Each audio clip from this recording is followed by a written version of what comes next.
కాబట్టి మన ఓరియంటేషన్ని మార్చుకోవాల్సిన అవసరం ఉంది. దానికి మీడియా సహకారం కూడా అవసరం ఉన్నది. మీరందరూ కూడా ఈ వైపుగా కొంత అవగాహన కల్పించడానికి ప్రభుత్వం ఏవేవైతే నిర్ణయాలు తీసుకుంటుందో వాటిని కూడా ప్రచారంలో కల్పించి, ఒకప్పుడు గల్ఫ్ కంట్రీస్కి పోవడానికి ఏజెంట్ల చేతుల్లో మోసపోయేది. ఇప్పుడు ప్రభుత్వమే అన్ని వ్యవస్థలు ఏర్పాటు చేయాలనుకుంటుంది.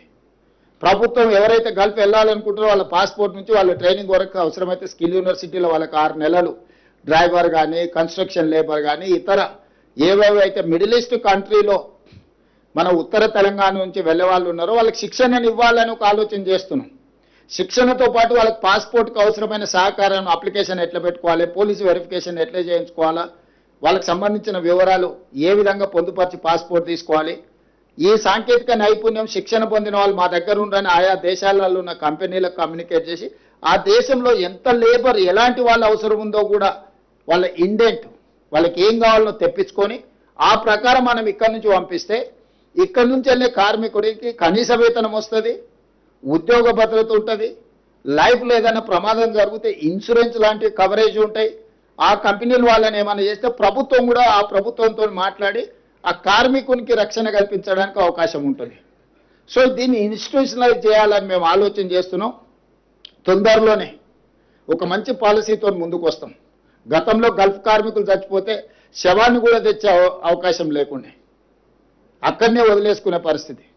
కానీ గల్ఫ్లో చనిపోయిన కార్మికులకు 5 లక్షల రూపాయల బీమా ఇచ్చి వాళ్ళ కుటుంబ సభ్యుల దగ్గరికి ప్రమాదవశాత్తు ఎవరైనా చనిపోతే ఆ శవాన్ని తీసుకురావడమే కాకుండా దాన సంస్కారాల నుంచి ఒక 5 లక్షల రూపాయలు చనిపోయిన కార్మికుడు ఇచ్చే వ్యవస్థ మనం తీసుకొచ్చినాం.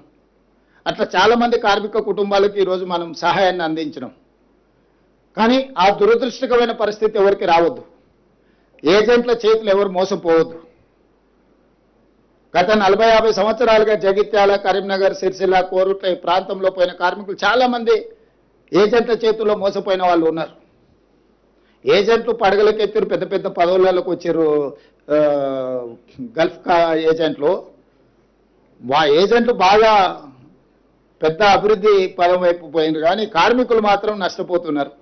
అందుకే ఏజెంట్ల చేతుల్లో మోసపోకుండా తెలంగాణ ప్రజల్ని కాపాడాలని ఈరోజు ఒక మంచి విధానంతో ముందుకు వస్తున్నాం. మీ అందరి సహకారం కూడా ఉండాలి.